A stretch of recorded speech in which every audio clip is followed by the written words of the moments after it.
Yeah, yeah, we talking about this lake of fire. You know, it says a scarlet-colored wild beast. Paragraph 10, 14 through 17. The world empire. The wild beast represents the world empire of false religion. So the spirit of Jezebel, Babylon, the great. The beast is described as an 8th king. So what this is implying as is, so you have 2024, right? So this is a little gematria. Everything is composed of numbers. That's why it's called a matrix, right? But 2 plus 0 plus 2 plus 4 equals an 8. So this is the season of 8. So this, you know, back in those times they call it a kingdom. So this is the 8th king. We are in the 8th king right now. So this would be Revelation 17, 3, 6, 8, and 11. At first, the prostitute controls the wild beast, but later she is destroyed by it. The prostitute represents the United Nations, which promotes the interests of this worldwide political system. Right? So the prostitute represents the United Nations. When they say controls the wild beast, they're talking about the beast that I just told you about. The 4 of Babylon, which be America, Medo, Persia, you know what I'm saying, Greece, and Rome. Lions, tigers, and bears. Oh my, with a dragon. That's where they get that from. Lions and tigers and bears. Oh my. I hope this is resonating. But yeah. So the fiery which promotes the interests of this worldwide political system. You got the fiery colored dragon. So notice that the color red, the name red is at the end of color. Red represents murder and killing. So everything has a vibration. Even colors have a vibration or a set frequency. So red would be a lot of killing, a lot of things of that nature in a negative aspect of it. And then red will also mean a positive aspect, love and passion. Not compassion, passion. So it's a difference.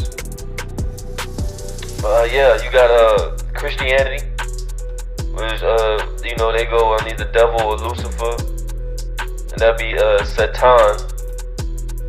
And as the dragon is actually a reptilian race that rebelled against the Most High, and they are a multi-extraterrestrial race that rebelled against the Most High also. That's what the dragon represents.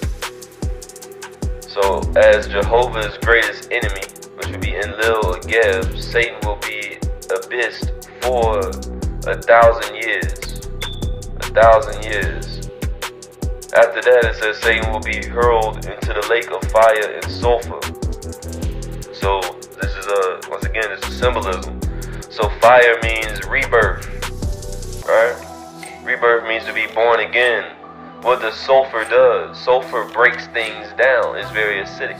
Sulfur breaks things down. So basically what this is implying is that the fiery colored dragon will be, and by dragon we're talking about the hold that these reptilians, because they are reptilians, they are draconianism. This is draconians. The system that we're in is draconianism, the draconian doctrine. So what will be happening is that this system that we live in will be destroyed. It'll be destroyed by fire. This will be a rebirth.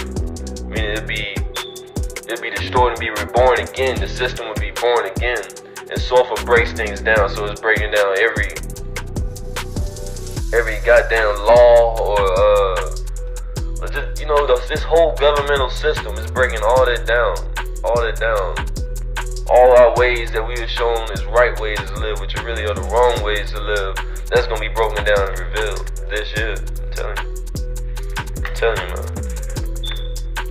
So boom, now we get into John. So John sees the book with 7 seals that no man on earth could open, and the 24 elves, which are the elders, sitting around the throne clothed in white, and a crown of gold upon their heads. And the scroll will be the mother of all scriptures that you read from left to right. It was open from left to right. So this would be the Numa Elish, the Gilgamesh Epics, the Ahidra Isis. This was sealed with 7 seals. The El Suhuf, which would be the first seal. This had the first ones to receive pages of this would be Kataman, Adam, or Zokar. Same people from Adam and Eve, all the same person. They received 10 pages in this book of life. So the first one also would be Seth. Seth was in this, and he received 50 pages with the book of sin. Adafa, yours truly, he received 30 pages with the book of time. Abraham received 10 pages with the which is the son of Terah and Nurara, and they received scriptures by Eos, which gave them 100 pages of the Suhuf to Ishmael, son of Hagar.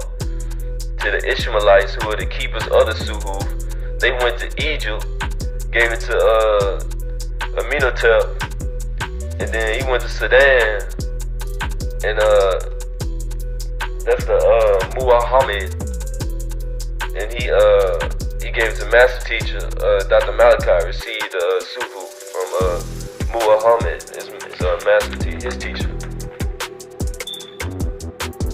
So in 1973, the El Majud, which would be Dr. MalachiZ, the reformer, my Baba, and Muhammad, the master teacher, El Majud, he had the El Suhuf in the second seal in Luqman with the Book of Wisdom, which is by Dr. MalachiZ.YorkEl in 1970.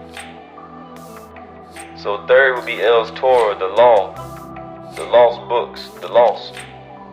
So Moses received 2 books, Genesis, which stands for the genealogy of Isis, between 1512 to BCE, and Moses is actually Thutmose. Moses is a combination of two pharaohs, Thutmose, and the reason called Thutmose because he was under the teachings of Thoth, and that's where Moses received his this shit from. You see this shit from Thoth, man. But yeah, 1512 BCE, 2 books of Genesis Moses received, and that'll be Exodus and Leviticus. And then Aaron received 2 books in 1473 BCE, which would be Numbers and Deuteronomy. And Yeshua, or Joshua, 34th chapter of Deuteronomy. That's what he received. That's all in 1973. Master teacher put that out. Yeah. So we're still in this Revelations, man.